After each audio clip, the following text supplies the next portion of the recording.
Good morning, my dear students. Yesterday we learnt about the tRNA cloverleaf model.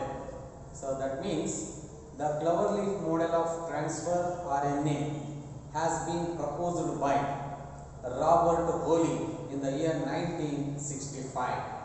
So you see, today we are going to understand about the very important process called translation. Just to remember, we know that the protein synthesis is one of the important mechanism going to take place in almost all living organisms. So, the beginning of the process of protein synthesis, as we know, right from the central dogma. That means, actually Friedrich Miescher considered the two nucleic acids in the nucleus of all living organism cells. So, the cell containing these two nucleic acids like the DNA and RNA, in the beginning DNA is having the nature of replication and leads to formation of two smaller daughter segments of the DNA, nothing but the gene, also called as the basic unit of the heredity, or else also called the segment of this DNA. So this DNA again it is going to show with the one thing that is called the central dogma.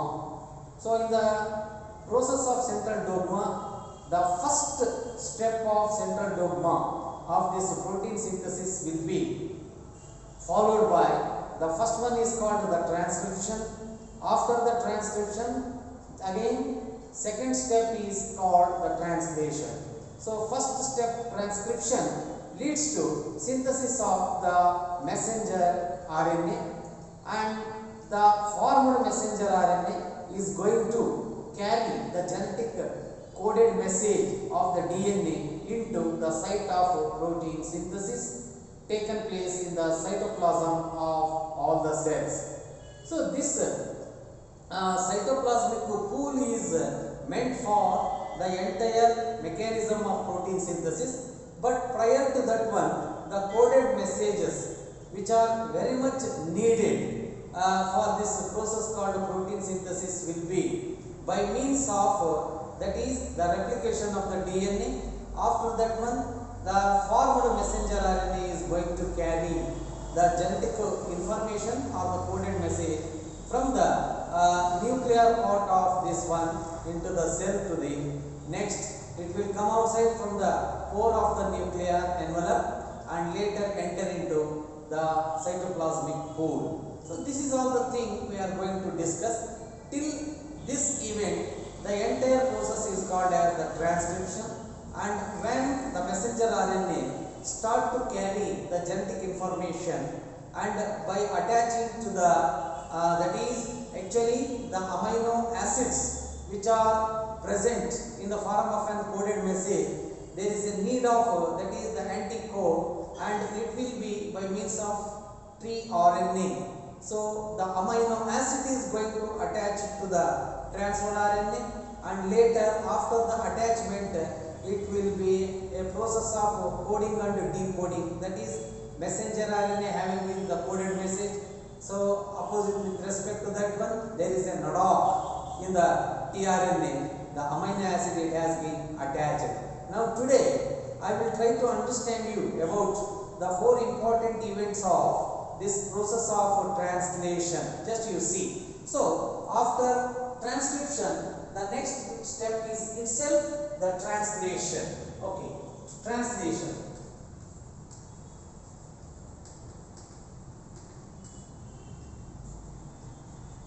The coded message,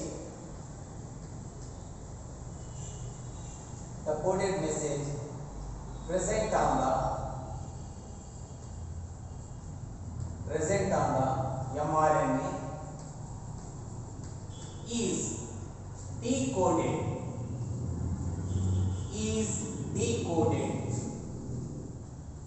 into an polypeptide chain, nothing but an protein molecule.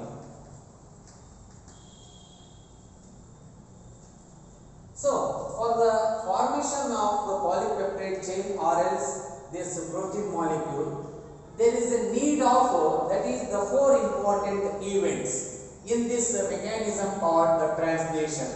In the next step, I am going to tell you the events of translation. Okay, this is all the definition. That is the coded message present on the messenger RNA is decoded into a long chain of polypeptide or else the protein molecule. This is what we call as the protein synthesis or else the translation. Now, in the next step, the 4 events of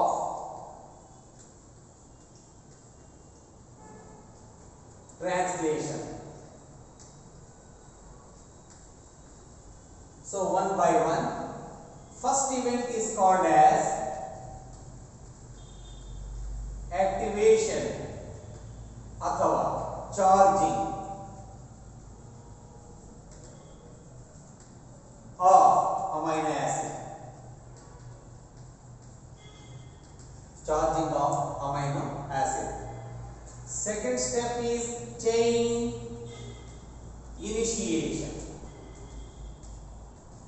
Chain initiation. Third step is called chain elongation.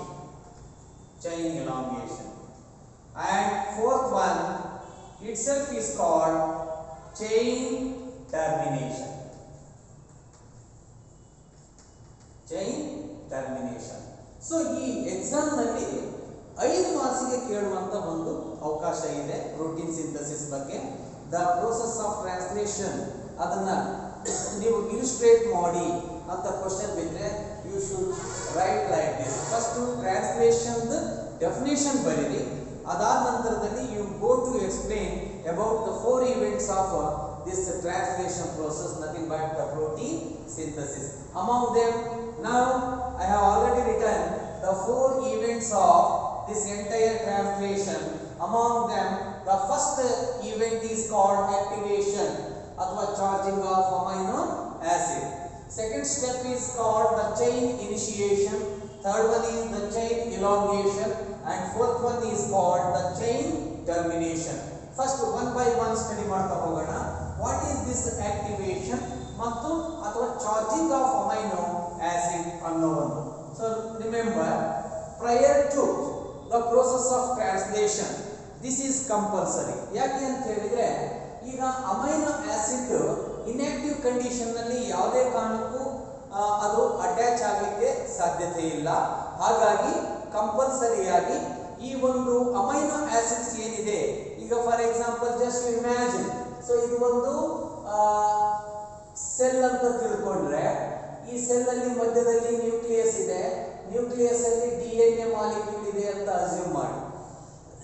ಈ nucleus ಅಲ್ಲಿ nuclear envelope ಇರುತ್ತೆ complete ಆಗಿ surrounded by. So DNA ಇಂದ message ಹೊರಗಡೆ ಬರುತ್ತೆ. So ಅದು mRNA. So mRNA ಅಲ್ಲಿ coded message ಇದೆ. ಆ ಮೆಸೇಜ್ ಯಾವ ತರ ಇರುತ್ತೆ ಅಂದ್ರೆ ಟ್ರಿಪ್ಲೆಟ್ ಕೋಡಾನ್ ಆಗಿ ಇರುವಂತದ್ದು ನಿಮಗೆ ಗೊತ್ತಿದೆ. ಸೊ ಇದ್ರ ಬಗ್ಗೆ ನಾವು ಲಾಸ್ಟ್ ಕ್ಲಾಸಸ್ ಅಲ್ಲಿ ಡೀಟೇಲ್ ಆಗಿ ಸ್ಟಡಿ ಮಾಡಿದೀವಿ. ಒಂದು ಕಡೆ ನ್ಯೂಕ್ಲಿಯಸ್ ಇಂದ ಹೊರಗಡೆ ಇರುವಂತ ಸರೌಂಡಿಂಗ್ ಪಾರ್ಟ್ ಏನಿದೆ ಇದೆಲ್ಲವೂ ಕೂಡ cytoplasm. So we know it is all the cytoplasm. The site of protein synthesis will be the cytoplasm. ಅದಕ್ಕೆ cytoplasmic pool ಅಂತ ಹೇಳಿ ಕರೀತೀವಿ ನಾವು. It is called as the cytoplasmic pool. So ಈ ಒಂದು cytoplasmic pool ಅಲ್ಲಿ ಏನೆಲ್ಲ ಸಿಗುತ್ತೆ ಅಂತ ಹೇಳಿದ್ರೆ ಮುಖ್ಯವಾಗಿ ನೋಡಿ, ಒಂದು ಕಡೆ there is a availability of that is the transfer RNA. So messenger RNA anyway it is carrying the coded message. Okay, triplet codon type. Transfer RNA ಇದು ಬಹಳ ಮುಖ್ಯ. ಇದಾದ ನಂತರದಲ್ಲಿ rRNA ಇದೆ. ಓಕೆ, ಇದು ಕೂಡ ಅಷ್ಟೇ ಅವಶ್ಯಕವಾಗಿ ಬೇಕಿರುವಂತದ್ದು. ಸೊ ಇದಲ್ಲದೆ ಸಮ್ catalysts ಅಥವಾ some enzymes which are going to take part in the process of protein synthesis, ಅವು ಕೂಡ ಅವಶ್ಯಕವಾಗಿ ಬೇಕಿರುವಂತದ್ದು. ಇದು ಒಂದು ಕಡೆ. ಸೊ ಇಲ್ಲಿ ನಾವು ಸ್ಟ್ರಕ್ಚರ್ ಅಥವಾ ಮಾಡೆಲ್ ಆಫ್ tRNA ನಾವು ನೋಡಿದೀವಿ. ಸೊ ನಿನ್ನೆ ದಿವಸ ನಾನು ಹೇಳ್ಕೊಟ್ಟಿದ್ದೀನಿ ಹೀಗಿರುತ್ತೆ.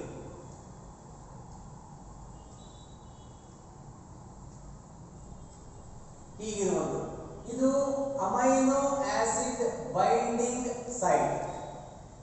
ಈ ಕಡೆ DHU ಇದೆ, ಈ ಕಡೆ T5C ಇದೆ, ಇಲ್ಲಿ ನೊಡಾಕ್ ಇದೆ, CO ನೊಡಾಕ್, ಸಾರಿ DOC, ಓಕೆ, ನೊಡಾಕ್ ಅಂತ ಹೇಳಿ.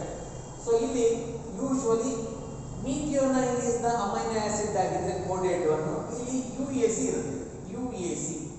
AUG is the initiating code of the messenger RNA. So these factors ನಾವು ನೆನಪಿಟ್ಕೋಬೇಕು ಕಂಪಲ್ಸರಿ ಆಗಿ. ಈಗ ಆಕ್ಟಿವೇಶನ್ ಅಥವಾ ಚಾರ್ಜಿಂಗ್ ಆಫ್ ಅಮೈನೋ ಆಸಿಡ್, ಇದ್ರ ಬಗ್ಗೆ ಜಸ್ಟ್ ಒಂದ್ಸಲ ಗ್ಲಾನ್ಸ್ ಮಾಡೋಣ. So activation or charging of amino acid observe ಮಾಡಿ. So it is all taken place by means of just you see with the help of energy currency called ATP. ನೋಡಿ ಈಗ amino acid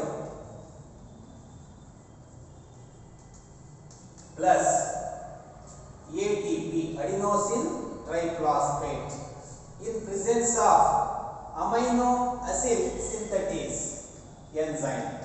Amino acid synthetase as the enzyme, it will become, that is amino acyl tRNA ಆಗಿ convert ಆಗುತ್ತೆ. So amino acid tRNA ಆಗಿ convert ಆಗುತ್ತೆ.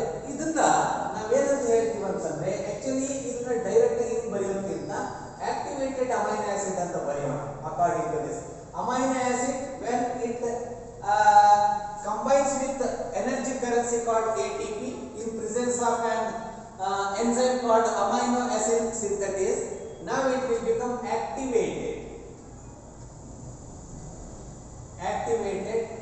amino acid.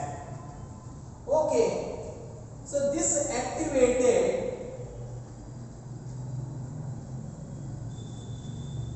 amino acid, now it is going to attach with the tRNA. So transfer RNA ಜೊತೆ attachment ಆಗಿಬಿಟ್ರೆ ಅಲ್ಲಿಗೆ it will become amino acid tRNA. amino acid tRNA ಆಗುತ್ತೆ. ಇನ್ನು ಮುಂದಿನ process ಅನ್ನ ನಾವು ಎರಡನೇದು, the second step is called as chain initiation.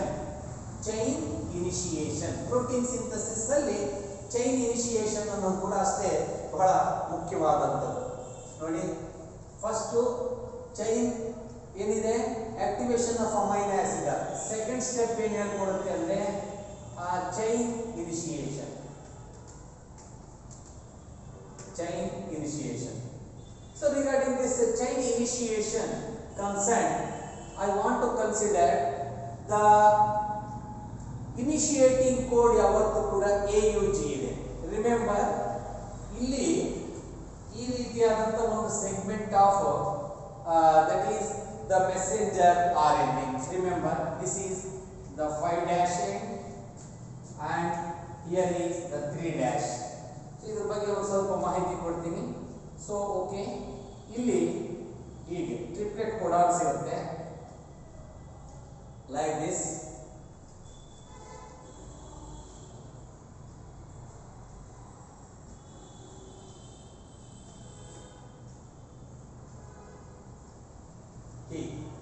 So ಇಲ್ಲಿ suppose UAA, UAG, UGA, ಇವು ಮೂರು ಕೂಡ as we know terminator codons. Terminator codons. So it will stop the process of protein synthesis. ಇವೇನಿದೆ triplet codons which are on the messenger RNA. Okay. So ಇಲ್ಲಿ terminator codon ಬಂತು, ಸಾರಿ, after that one ಇಲ್ಲಿ ಇದನ್ನ mRNA ಅಂತ ಬರ್ತದೆ. ಆಮೇಲೆ ಇಲ್ಲಿ AUG, you know AUG is the initiating code ಅಂತ ಹೇಳಿದೀವಿ. ಇಲ್ಲೇನಾಗುತ್ತೆ ಈಗ ribosomal RNA. Remember, so ribosomal RNA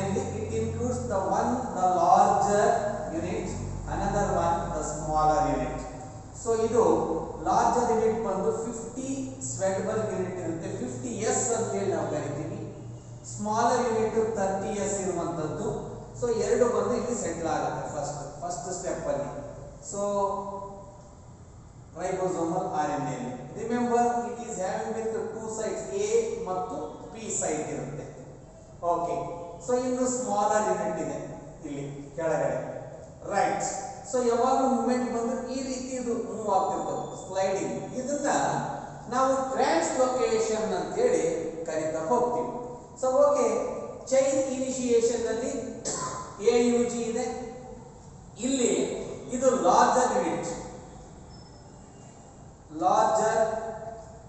unit of ribosome. This is the smaller unit of ribosome.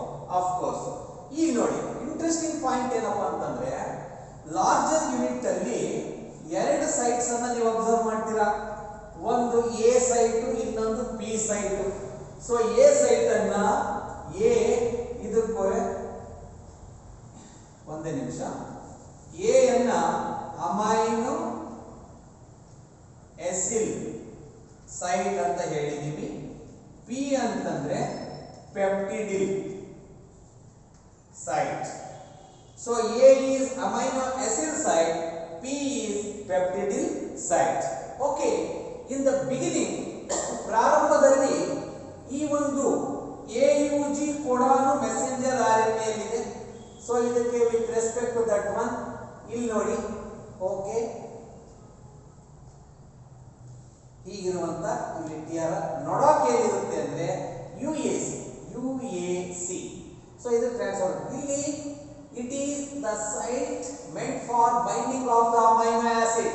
ಇಲ್ಲಿ UAC ಇದ್ರೆ ಕೋಡಿಂಗ್ ಡಿಕೋಡಿಂಗ್ ಮಿಥಿಯೋನೈನ್ ಆಗೋದ್ರಿಂದ ಇಲ್ಲಿ ಅಮೈನೋ ಆಸಿಡ್ ಬೈಂಡಿಂಗ್ ಸೈಟ್ ಅಲ್ಲಿ ಇಲ್ಲಿ CCA ಏನಿದೆ, ಇಲ್ಲಿ ಅಮೈನೋ ಆಸಿಡ್ ಬೈಂಡಿಂಗ್ ಸೈಟ್ ಇದೆ. ಹಾಗಾಗಿ ಈ ಸ್ಥಾನದಲ್ಲಿ ಅಮೈನೋ ಆಸಿಡ್ ಬಂದು ಅಟ್ಯಾಚ್ಮೆಂಟ್ ಆಗುತ್ತೆ. ಅದಕ್ಕೂ ಮೊದಲು ಆಕ್ಟಿವೇಶನ್ ಆಗಿರುತ್ತೆ ಅಥವಾ ಚಾರ್ಜಿಂಗ್ ಅಥವಾ ಆಕ್ಟಿವೇಶನ್ ಆಗಿ ATP ಜೊತೆ ಆಕ್ಟಿವೇಟೆಡ್ ಅಮೈನೋ ಆಸಿಡ್ ಬಂದು ಇಲ್ಲಿ ಅಟ್ಯಾಚ್ ಆಗುತ್ತೆ. ಅದಕ್ಕೆ ರೆಸ್ಪೆಕ್ಟಿವ್ ಆಗಿ ನೊಡಾಕ್ ಬಂದು UAC ಇರುತ್ತೆ. mRNA ಅಲ್ಲಿ ಇನಿಷಿಯೇಟಿಂಗ್ ಕೋಡ್ AUG ಇರುತ್ತೆ. ಸೊ ಇದಿಷ್ಟು ಒಂದು ಪಾಯಿಂಟ್. ಸೊ ಇಷ್ಟಾದ್ಮೇಲೆ ಈ ಒಂದು tRNA, so clover leaf modelled tRNA having with the NODOC like UAC and attached with the methionine. So methionine ಆಗಬೇಕು, ಅಮೈನೋ ಆಸಿಡ್ ಬಂದು ಆಕ್ಟಿವೇಟೆಡ್ ಆಗಿ ಸೆಟ್ ಆಗುತ್ತೆ.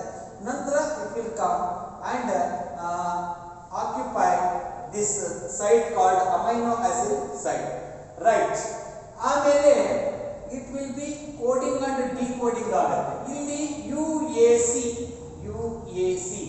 ಇಲ್ಲಿ AUG ಇವೆರಡು ಸೇರಿಕೊಂಡು ಅಲ್ಲಿಗೆ ಒಂದು ಅಮೈನೋ ಆಸಿಡ್ ಏನಾಗಿದೆ ಕೋಡಿಂಗ್ ಅಂಡ್ ಡಿಕೋಡಿಂಗ್ ಆದ ತಕ್ಷಣ ಇಲ್ಲಿಂದ ಏನಾಗುತ್ತೆ, ಪಾಲಿಪೆಪ್ಟೈಡ್ ಚೈನ್ ಸ್ಟಾರ್ಟ್ ಆಗುತ್ತೆ ಸ್ಟಾರ್ಟೆಡ್ ವಿತ್ ಮಿಥಿಯೋನೈನ್. ಹಾಗಾಗಿ ಇಲ್ಲಿ ಒಂದೇ ಸ್ಟಾರ್ಟ್ ಆಯಿತು. ಸೊ ಅಮೈನೋ ಆಸಿಡ್ ಅಲ್ಲಿ ಅಟ್ಯಾಚ್ಮೆಂಟ್ ಆಗಿಬಿಟ್ಟು ಪ್ರೋಸೆಸ್ ಆದಮೇಲೆ ಮಿಥಿಯೋನೈನ್, ದಿಸ್ ಈಸ್ ಮಿಥಿಯೋನೈನ್. ಹೀಗೆ ಅದಲ್ಲಿ ಪ್ರೋಸೆಸ್ ಮುಗಿದ ತಕ್ಷಣ ಇಲ್ಲಿಂದ ಇದು ಇಲ್ಲಿ ಶಿಫ್ಟ್ ಆಗುತ್ತೆ, P ಸೈಡ್ಗೆ ಶಿಫ್ಟ್ ಆಗುತ್ತೆ, P ಇಂದ ಹೊರಗಡೆ ಹೋಗ್ಬಿಡುತ್ತೆ. ಸೊ ಹಿಂಗೆ ಕಂಟಿನ್ಯೂಯಸ್ ಆಗಿ ಬರ್ತಾನೆ ಹೋಗ್ತವೆ. ಹಾಗಾಗಿ 1 2 3 4 5 6 ಹೀಗೆ ಪಾಲಿಪೆಪ್ಟೈಡ್ ಚೈನ್ ಪ್ರಾರಂಭ ಆಗುತ್ತೆ. Polypeptide chain. ಸೊ ಇಷ್ಟು ಪ್ರೋಸೆಸ್ ಆಗಬೇಕಾದ್ರೆ ಇಲ್ಲಿ A ಸೈಟ್ P ಸೈಟ್ ಇವುಗಳ ಮಧ್ಯೆ ಶಿಫ್ಟಿಂಗ್ ಏನಾಗುತ್ತಲ್ಲ ಅಮೈನೋ ಆಸಿಡ್, ಇಲ್ಲಿ ಒಂದು ಎನ್ಸೈಮ್ ನ ರೋಲ್ ಇದೆ, that is called ribozyme enzyme that will help. ಆಮೇಲೆ ಒನ್ ಅಮೈನೋ ಆಸಿಡ್ ಇನ್ನೊಂದು ಅಮೈನೋ ಆಸಿಡ್ಗೂ ಅಟ್ಯಾಚ್ಮೆಂಟ್ ಮಾಡುವಂತದ್ದು ಏನಿದೆ, ಇಟ್ ಈಸ್ ಪೆಪ್ಟಿಡಿಲ್ ಸಿಂಥೆಟಿಸ್ ಅಲ್ಲ, phosphide transferase, peptidyl transferase. Peptidyl transferase enzyme will help in this one. So movement ಆಗ್ತಾ ಹೋಗುತ್ತೆ ಮತ್ತು ಈ ಒಂದು ಟ್ರಾನ್ಸ್ಫರೇಸ್ ಎಂಜೈಮ್ ಏನಿದೆ it will make A link between the one amino acid and the second one. So ಇಲ್ಲಿ chain initiation ಆಯಿತು. Chain initiation ಆಗಬೇಕಾದ್ರೆ ಕೆಲವು ಫ್ಯಾಕ್ಟರ್ಸ್ ಇರ್ತವೆ, ಅವುಗಳನ್ನ ನಾವು initiation factor 1, initiation factor 2, initiation factor 3 ಅಂತ ಹೇಳಿರ್ತೀವಿ. ಆ 3 ಇನಿಷಿಯೇಷನ್ ಫ್ಯಾಕ್ಟರ್ಸ್ ಈ ಒಂದು ಮೆಕ್ಯಾನಿಸಮ್ ನಲ್ಲಿ ಹೆಲ್ಪ್ ಮಾಡುವಂತದ್ದು. ಒಂದು ಎನ್ಸೈಮ್ ಪೆಪ್ಟಿಡ್ ಟ್ರಾನ್ಸ್ಫರೇಸ್, ಅನದರ್ ಒನ್ ರೈಬೋಸೈಮ್ ಅನ್ನೋ ಒಂದು ಎನ್ಸೈಮ್. ಮುಂದೆ ಇದು ಸ್ಲೈಡಿಂಗ್ ಆಗುತ್ತೆ, ನೆಕ್ಸ್ಟ್ ಇಲ್ಲಿಗೆ ಬರುತ್ತೆ. ಹೀಗೆ ಕಂಟಿನ್ಯೂಸ್ ಆಗಿ ಬರ್ತಾ ಬರ್ತಾ ಹೋಗೋದ್ರಿಂದ ಆ ಸಂದರ್ಭದಲ್ಲಿ ಆ ಮೆಕ್ಯಾನಿಸಮ್ ಅನ್ನ ನಾವು ಚೈನ್ ಎಲಾಂಗೇಷನ್ ಅಂತ ಹೇಳಿ ಥರ್ಡ್ ಸ್ಟೆಪ್ ಅಲ್ಲಿ ಹೇಳಿ. Third step is called chain elongation. Elongation of the chain, ಉದ್ದಕ್ಕೆ ಇದು ವಿಸ್ತಾರ ಆಗ್ತಾ ಹೋಗುತ್ತೆ. Mechanism same. ಒಂದ್ಸಲ ಮೀಥಿಯೋನೈನ್, ಇನ್ನೊಂದಕ್ಕೆ ಮತ್ತೆ ಬೇರೆ ಬೇರೆ ತರದವು. ನಿಮಗೆ ಗೊತ್ತಿದೆ total 61 amino acids, 61 amino acids. With respect to that 61 tRNA transfer RNA. So specificity is there. For each tRNA a known amino acid will come and binds with that. Okay, so ಇದು ಒಂದು mechanism. ಹೀಗೆ ಆದಂಗೆಲ್ಲ ಇವು ಮುಂದಕ್ಕೆ sliding ಆಗ್ತಾ ಬರುತ್ತೆ. Ribosome larger and smaller. With respect to that ಈ ಕಡೆ polypeptide chain ಬೆಳೀತಾನೆ ಹೋಗುತ್ತೆ. ಈ ಮೆಕ್ಯಾನಿಸಮ್ಗೆ ನಾವು chain elongation, nothing but translocation. ಮತ್ತು ಇಲ್ಲಿ elongation factor 1, elongation factor 2, elongation factor 3. ಹೀಗೆ ಇವು 3 ಸೇರಿ ಚೈನ್ ಇಲಾಂಗೇಷನ್ಗೆ ಹೆಲ್ಪ್ ಮಾಡುವಂಥದ್ದು. ಆಮೇಲೆ ಯಾವಾಗ ಈ ಲಾರ್ಜರ್ ಯೂನಿಟ್ ಮತ್ತು ಸ್ಮಾಲರ್ ಯೂನಿಟ್ ಈ ಒಂದು ಟರ್ಮಿನೇಷನ್ ಕೊಡಾನ್ ರೀಜನ್ಗೆ ಎಂಟರ್ ಆಗ್ಬಿಡುತ್ತೋ ಅಲ್ಲಿಗೆ ಚೈನ್ ಟರ್ಮಿನೇಷನ್ ಆಗುತ್ತೆ. Chain termination. ಸೊ ಈ ಚೈನ್ ಟರ್ಮಿನೇಷನ್ ಆಗೋದಕ್ಕೆ ಏನ್ ಕಾರಣ ಅಂತಂದ್ರೆ ಇಲ್ಲಿ mRNA ಯಲ್ಲಿ ಟರ್ಮಿನೇಟಿಂಗ್ ಕೋಡಾನ್ಸ್ 3 ಇರ್ತವೆ. ಒಂದು UAA, ಇನ್ನೊಂದು UAG ಅಥವಾ another one is called as the UGA. ಇವು 3ರಲ್ಲಿ ಯಾರಿದ್ರು ಕೂಡ ಅಲ್ಲಿಗೆ process of protein synthesis will be stops. So ಅದಕ್ಕೆ ಚೈನ್ ಟರ್ಮಿನೇಷನ್ ಫ್ಯಾಕ್ಟರ್, ಅದಕ್ಕೆ ಟರ್ಮಿನೇಷನ್ ಫ್ಯಾಕ್ಟರ್ 1 ಅಥವಾ ಟರ್ಮಿನೇಷನ್ ಫ್ಯಾಕ್ಟರ್ 2, ಟರ್ಮಿನೇಷನ್ ಫ್ಯಾಕ್ಟರ್ 3. ಹೀಗೆ ಇವೆಲ್ಲವನ್ನ ನಾವು ಕನ್ಸಿಡರ್ ಮಾಡಿದೀವಿ. ಈ ಒಂದು ಪ್ರೋಟೀನ್ ಸಿಂಥೆಟಿಕ್ ಮೆಕ್ಯಾನಿಸಮ್ ಎಲ್ಲಿ ತನಕ ಈಸಿಯಾಗಿ ಹೋಗುತ್ತೆ ಅಂತಂದ್ರೆ ಇನಿಷಿಯೇಟಿಂಗ್ ಫ್ಯಾಕ್ಟರ್ ಇಂದ ಹಿಡಿದ್ಬಿಟ್ಟು ಚೈನ್ ಇನಿಷಿಯೇಷನ್, ಅದಕ್ಕಿಂತ ಮುಂಚೆ ಆಕ್ಟಿವೇಶನ್ ಆಫ್ ಅಮೈನೋ ಆಸಿಡ್, ಅದಾದ ನಂತರದಲ್ಲಿ ಚೈನ್ ಇನಿಷಿಯೇಷನ್ ಬೈ AUG ಆದ ಮೆಸೆಂಜರ್ RNA, tRNA ಅಲ್ಲಿ ನಡಾಕ್ ಒಂದು UAC, ಆಮೇಲೆ ಲಾರ್ಜರ್ ಯೂನಿಟ್ ಅಲ್ಲಿ A ಸೈಟು P ಸೈಟು ಮತ್ತು ಸ್ಮಾಲರ್ ಯೂನಿಟ್ ಇದೆ, ಲಾರ್ಜರ್ ಮತ್ತು ಸ್ಮಾಲರ್. ಆಮೇಲೆ ಫಸ್ಟ್ ಇನಿಷಿಯೇಟಿಂಗ್ ಆಗಬೇಕಾದ್ರೆ A ಸೈಟಿಗೆ ಬಂದು tRNA with activated amino acid ಇಲ್ಲಿ ಸೆಟಲ್ ಆಗುತ್ತೆ. ಆಮೇಲೆ ಇಲ್ಲಿ ಕೋಡಿಂಗ್ ಡಿಕೋಡಿಂಗ್ ಆದ ತಕ್ಷಣ ಇಲ್ಲಿಂದ ಇದು ಶಿಫ್ಟ್ ಆಗುತ್ತೆ. A ಸೈಟ್ ಬಂದು ವೇಕೆಂಟ್ ಆಗುತ್ತೆ, ಎರಡನೇದು ಬರುತ್ತೆ ಮತ್ತು ಅದು ಸೇಮ್ ಪ್ರೋಸೆಸ್ 3, 4, 5, 6 ಹೀಗೆ ಕಂಟಿನ್ಯೂಸ್ ಆಗಿ ಆಗ್ತಾನೆ ಹೋಗ್ತಿರುತ್ತೆ. ಬರೋದು A ಸೈಟ್ ಅಲ್ಲಿ ಬೈಂಡ್ ಆಗೋದು, ಕೋಡಿಂಗ್ ಡಿಕೋಡಿಂಗ್ ಆಗಿ ಇಲ್ಲಿ ಟ್ರಾನ್ಸ್ಲೋಕೇಶನ್ ಆಗ್ತಾ ಇರುತ್ತೆ. ಇಲ್ಲಿಗೆ ಇಲ್ಲಿಂದ ಅಮೈನೋ A ಸೈಟ್ ಇಂದ P ಸೈಟ್ ಶಿಫ್ಟ್ ಆಗ್ತವೆ. ಆಮೇಲೆ ಇಲ್ಲಿ ಪಾಲಿಪೆಪ್ಟೈಡ್ ಚೈನ್ ಬೆಳೀತಾ ಹೋಗುತ್ತೆ, ರೈಬೋಸೈಮ್ ಇದೆ, ಪೆಪ್ಟಿಡೈಲ್ ಟ್ರಾನ್ಸ್ಫರೇಸ್ ಎನ್ಸೈಮ್ಸ್ ಇದೆ. ಹಾಗೆ ಒಂದಾದ ತಕ್ಷಣ ಒಂದು P ಬರೋದು, ಅಲ್ಲಿಂದ ವೇಕೆಂಟ್ ಆಗೋದು, A ವೇಕೆಂಟ್ ಆಗುತ್ತೆ ಮತ್ತೆ ಹೊಸದಾಗಿ ಬರುತ್ತೆ ಇನ್ನೊಂದು ಅಮೈನೋ ಆಸಿಡ್ tRNA. ಸೊ ಇಲ್ಲಿ ಸೆಟ್ಲ್ ಆಗುತ್ತೆ. ಹೀಗೆ ಮೆಕ್ಯಾನಿಸಮ್ ಕಂಟಿನ್ಯೂಸ್ ಆಗ್ತಾನೆ ಹೋಗುತ್ತೆ. ಲಾಸ್ಟಿಗೆ ಏನಾಗುತ್ತೆ, ಈ ಒಂದು ಚೈನ್ ಟರ್ಮಿನೇಷನ್ ಪ್ರೋಸೆಸ್ ಅಲ್ಲಿ ಯಾವಾಗ ಇಲ್ಲಿ ಈ ಒಂದು ಟರ್ಮಿನೇಟರ್ ಕೋಡಾನ್ಸ್ ಬಂದ್ಬಿಡುತ್ತೋ ಅಲ್ಲಿಗೆ ಫರ್ದರ್ ಪ್ರೋಟೀನ್ ಸಿಂಥಸಿಸ್ ಚೆಕ್ ಆಗ್ಬಿಟ್ಟು ಅಲ್ಲಿಂದ ಈ ಒಂದು ಪಾಲಿಪೆಪ್ಟೈಡ್ ಚೈನು ಡಿಸೋಸಿಯೇಟ್ ಆಗ್ಬಿಟ್ಟು ಈ ಒಂದು ಮೆಕ್ಯಾನಿಸಮ್ ಇಂದ it will converted into A protein molecule. ಇದೊಂದು ಪ್ರೋಟೀನ್ ಮಾಲಿಕ್ಯೂಲ್ ಆಗಿ ಕನ್ವರ್ಟ್ ಆಗುವಂಥದ್ದು. ಅದಕ್ಕೆ ಸರಿಯಾಗಿ ಈ ಒಂದು ರೈಬೋಸೈಮ್ಸ್ ಕೂಡ ಏನಾಗ್ತವೆ, ದೇ ಆರ್ ಡಿಸೋಸಿಯೇಟ್ ಆಗಿಬಿಡುತ್ತೆ. ಅಲ್ಲಿಗೆ mRNA ಸ್ಟಾಪ್ ಆಗುತ್ತೆ, ಮುಂದೆ ಪ್ರೋಸೆಸ್ ಆಗಿರೋದಿಲ್ಲ. ಸೊ ಹೀಗೆ ಎಂಟೈರ್ ಮೆಕ್ಯಾನಿಸಮ್ ಅನ್ನ ನಾವು 5 ಮಾರ್ಕ್ಸ್ ಕ್ವಶನ್ ಆನ್ಯುವಲ್ ಎಕ್ಸಾಮ್ಸ್ ನಲ್ಲಿ ಕೇಳೋದಿದೆ. ಹಾಗಾಗಿ ಸ್ಟೂಡೆಂಟ್ಸ್ ಅಲ್ಲಿ ಒಂದು ರಿಕ್ವೆಸ್ಟ್ ಏನಿದೆ, ಒಂದಲ್ಲ ಸುಮಾರು ಒಂದು 4-5 ಸಲ ನೀವು ಓದ್ಕೊಂಡು ಇದನ್ನ ಮನದಟ್ಟು ಮಾಡ್ಕೊಳ್ಳಿ. That process of translation. So ಅಲ್ಲಿಗೆ ಪ್ರೋಟೀನ್ ಸಿಂಥಸಿಸ್ ಪಾರ್ಟ್ ಕಂಪ್ಲೀಟ್ ಆಗುತ್ತೆ. ನೆನಪಿಟ್ಕೋಬೇಕು, ಈ ಒಂದು ಟ್ರಾನ್ಸ್ಲೇಷನ್ ಅಂದರೆ nothing but the synthesis of protein ಅಥವಾ polypeptide chain. It includes 4 events, like one is activation or charging of amino acid, ಅದಾದಮೇಲೆ chain initiation, next chain elongation and last is chain termination process. So ಇದಿಷ್ಟು ಬಗ್ಗೆ ಇವತ್ತಿನ ಕ್ಲಾಸಲ್ಲಿ ನಾವು discuss ಮಾಡಿದ್ದೀವಿ. ನಾಳೆ ದಿನ next part I am going to explain you, that is all concern with lac operon concept ಅನ್ನೋದ್ರ ಬಗ್ಗೆ. ಬಹಳ ಇಂಟ್ರೆಸ್ಟಿಂಗ್ ಪಾಯಿಂಟ್ ಇದು. ಸೊ ಇದು ಇಂಪಾರ್ಟೆಂಟ್ ಕೂಡ ಹೌದು ಎಕ್ಸಾಮ್ ಪಾಯಿಂಟ್ ಆಫ್ ವ್ಯೂವಿಂದ. ಆದ್ದರಿಂದ ಇದ್ರ ಬಗ್ಗೆ ನಾಳೆ ಕ್ಲಾಸಲ್ಲಿ ಸ್ಟಡಿ ಮಾಡೋಣ. Till then thank you one and all.